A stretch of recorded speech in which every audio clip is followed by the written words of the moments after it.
Hi hello welcome to Jason media.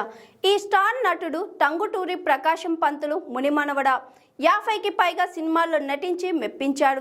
Cinema ఇండస్ట్రీలో ఎంతో మంది నట వారసులు ఉన్నారు. అలాగే రాజకీయ నాయకుల వారసులు కూడా ఇండస్ట్రీలోకి ఎంట్రీ ఇచ్చి హీరోలుగా రాణిస్తున్నారు. ఇప్పుడు మనం మాట్లాడుకుంటున్న నటుడు ఏకంగా సుప్రసిద్ధ స్వతంత్ర సమర యోధుడు, ఆంధ్ర రాష్ట్రానికి మొదటి ముఖ్యమంత్రి టంగుటూరి ప్రకాశం పంతులు మునిమనవడు.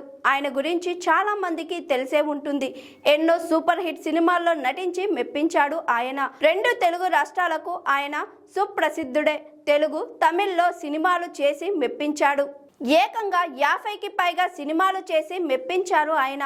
ఇంతకు ఆయన ఎవరంటే, తెలుగు సినిమాల్లో ఎన్నో వైవిధ్యమైన పాత్రల్లో నటించి మెప్పించిన నటుల్లో విజయ్ చందర్ ఒకరు.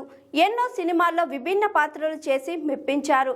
కరుణామయుడు సినిమాలో యేసు ప్రభువుగా, భద్రాచలం సినిమాలో శ్రీహరి గురువుగా నటించి మంచి గుర్తింపు తెచ్చుకున్నాడు. అలాగే షిరిడి సాయిబాబా పాత్రలో ఎక్కువగా కనిపించి మెప్పించాడు.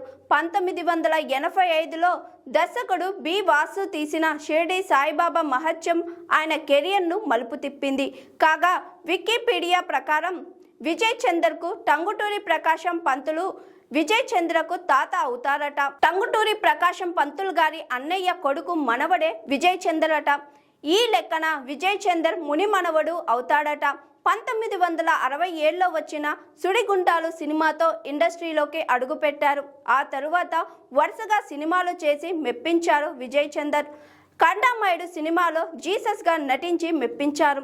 ఈ సినిమా మంచి విజయం సాధించడంతో విజయ్ చందర్ క్రేజ్ పెరిగిపోయింది. ప్రస్తుతం విజయ్ చందర్ సినిమాలకు తగ్గించారు.